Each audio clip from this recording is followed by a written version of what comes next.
ఈరోజు మనమొక చాలా ముఖ్యమైన చారిత్రాత్మకమైన పత్రం గురించి మాట్లాడుకోబోతున్నాం. అదే ఫారినర్స్ ఆర్డర్ 1948.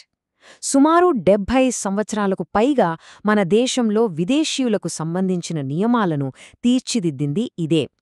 ఒక కొత్త దేశం పుట్టినప్పుడు అది తన సరిహద్దులను, తన ఉనికిని ఎలా నిర్వచించుకుందో ఈ ఆర్డర్ మనకు చూపిస్తుంది. ఒకసారి ఆ సమయాన్ని ఊహించుకోండి. 1947లో స్వాతంత్ర్యం వచ్చింది. కాని దేశ విభజన సృష్టించిన గందరగోళమంతా ఇంతా కాదు. లక్షలాది మంది ప్రజలు సరిహద్దులు దాటుతున్నారు. అటువంటి సమయంలో అప్పుడే పుట్టిన ఒక దేశం తనను తాను నిలబెట్టుకోవాలి. అసలు మనమెవరు, మన దేశంలోకి ఎవరు రావచ్చు లాంటి ప్రాథమిక ప్రశ్నలకు సమాధానాలు వెతుక్కోవాల్సిన పరిస్థితి. అక్కడే ఈ కథ మొదలయింది. స్వాతంత్ర్యం, విభజన, ఈ రెండిటి తర్వాత భారతదేశం ముందున్న అతి పెద్ద సవాలేంటంటే తన భూభాగంలోకి ఎవరు రావాలి, ఎవరు ఉండొచ్చు, ఎవరు వెళ్ళిపోవాలి అనే విషయాలపై స్పష్టత తేవడం. ఈ ప్రశ్నలకు సమాధానంగా వచ్చిందే ఈ కొత్త రూల్బుక్. ఇది కేవలం కొన్ని నియమాల సమాహారం కాదు, ఒక కొత్త దేశం తన సార్వభౌమత్వాన్ని ప్రపంచానికి చాటి చెప్పే ఒక ప్రయత్నమనమాట. ఈ టైంలైన్ చూస్తే మనకు ఒక విషయం చాలా క్లియర్గా అర్థమవుతుంది. స్వాతంత్ర్యం వచ్చిన వెంటనే, అంటే కేవలం కొన్ని నెలల్లోనే, సరిహద్దుల నియంత్రణ అనేది కొత్త ప్రభుత్వానికి ఎంత పెద్ద ప్రాధాన్యతగా మారిందో చూడొచ్చు. 1946 చట్టం ఒక పునాది వేస్తే 1948 ఆర్డర్ ఆ పునాది మీద ఒక పటిష్టమైన కట్టడాన్ని నిర్మించింది. ఈ మొత్తం కథలో ఒక కీలకమైన పాత్రధారి ఉన్నారు. ఆయనే సివిల్ అథారిటీ. సింపుల్గా చెప్పాలంటే వీళ్లే గేట్ కీపర్స్ అన్నమాట. ఒక విదేశీయుడి ప్రయాణంలో, అంటే వాళ్ళు దేశంలోకి రావడం దగ్గర్నుండి ఇక్కడ తిరగటం, చివరికి వెళ్ళిపోవడం వరకు ప్రతి దశలోనూ వీరి అనుమతి తప్పనిసరి. వాళ్ళ నిర్ణయమే ఫైనల్. సరే, ఈ రూల్స్ అన్నీ కాగితం మీద బాగానే ఉన్నాయి, కాని ఆచరణలో ఎలా ఉంటాయి? ఇప్పుడు మనం ఒక విదేశీయుడి కోణం నుంచి ఈ ప్రయాణాన్ని చూద్దాం. వాళ్ల మొదటి అడుగు భారతదేశ సరిహద్దు దగ్గరకు చేరుకోవడం.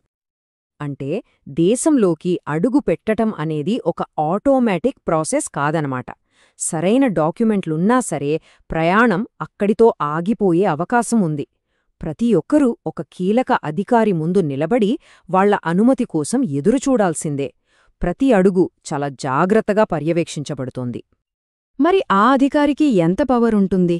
ఏ కారణాలతో వాళ్ళు ఒకరి ఎంట్రీని ఆపేయొచ్చు? ఆ చట్టం వాళ్లకు ఎలాంటి అధికారాలిచ్చింది? ఇక్కడ చూడండి, సరైన పాస్పోర్ట్, వీసా లేకపోవడం లాంటివి స్పష్టమైన కారణాలు. కానీ కొన్ని కారణాలు చాలా అస్పష్టంగా ఉన్నాయి.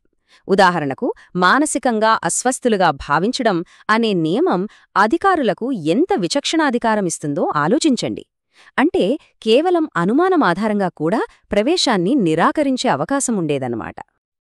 సరే, ఎన్నో అడ్డంకులు దాటి ఒక విదేశీయుడు దేశంలోకి ప్రవేశించాడు అనుకుందాం. ఇక్కడితో కథ అయిపోయిందా? అస్సలు కాదు. నిజానికి అసలు కథ ఇప్పుడే మొదలవుతుంది. దేశంలోకి రావడం ఒకెత్తైతే ఇక్కడ ఉండటం మరో పెద్ద సవాలు. వాళ్ల జీవితం నిరంతరం ప్రభుత్వ పర్యవేక్షణలో ఉంటుంది.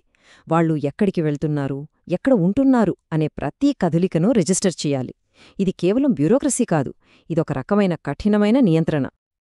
దేశంలో కొన్ని ప్రాంతాలకు వెళ్లడంపై ప్రత్యేక ఆంక్షలుంటాయి. వాటినే నిషిద్ధ ప్రదేశాలు మరియు రక్షిత ప్రాంతాలు అంటారు. ఈ రెండిటికీ మధ్య ఉన్న తేడాను అర్థం చేసుకోవడం ముఖ్యం. ఒకటి దేశ రహస్యాలకు సంబంధించింది, మరొకటి ప్రజాభద్రతకు సంబంధించింది. ఒక రక్షిత ప్రాంతంలో ప్రభుత్వ నియంత్రణ ఎంత తీవ్రంగా ఉంటుందో ఈ టేబుల్ చూస్తే మనకర్థమవుతుంది. అక్కడ ఒక విదేశీయుడు తన ఉనికి గురించి పోలీసులకు రిపోర్ట్ చేయాలి. ఫోటోలు తీయడం లాంటివి నిషేధించవచ్చు. చివరికి భూమి కొనుగోలు చేయడాన్ని కూడా ఆపేయచ్చు. ప్రజాభద్రత పేరుతో ప్రభుత్వం దాదాపు ఎలాంటి షరతైనా విధించగలదు.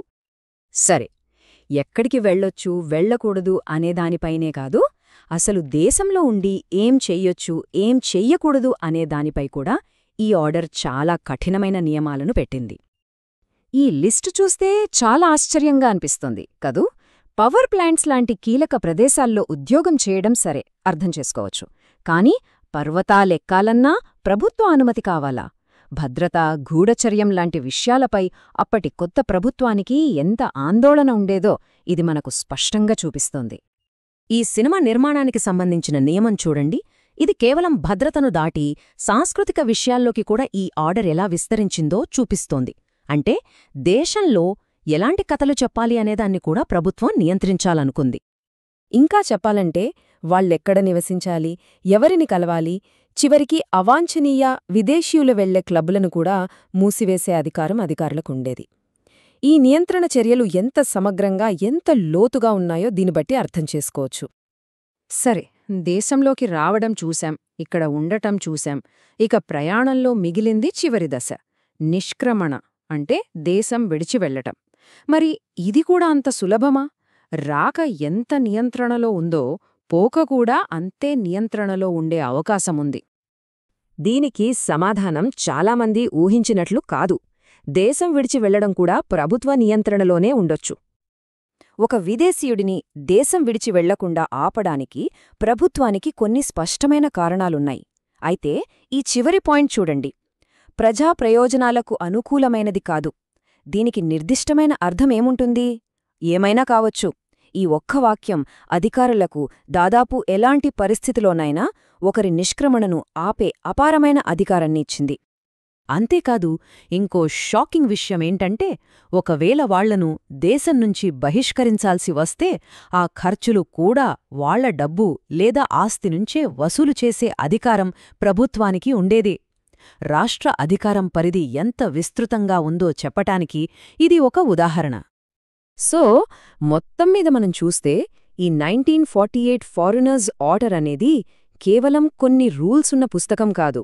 అది ఒక కొత్త దేశం, తనను తాను ఎలా కాపాడుకోవాలి, ప్రపంచంతో తన సంబంధం ఎలా ఉండాలి అని వేసుకున్న ఒక బలమైన పునాది అన్నమాట. ఇక్కడే మనం ఒక ప్రశ్నతో ముగించుకుందాం. ఒక సంక్షోభ సమయంలో దేశ భద్రత కోసం అత్యవసరంగా భావించి తెచ్చిన చట్టాలు 75 ఏళ్ల తర్వాత కూడా ఒక దేశానికి, ప్రపంచానికి మధ్య ఉన్న సంబంధాన్ని ఎలా ప్రభావితం చేస్తూ ఉంటాయి? ఈ పునాది చట్టాల దీర్ఘకాలిక వారసత్వం గురించి ఆలోచించటం మనందరికీ చాలా ముఖ్యం.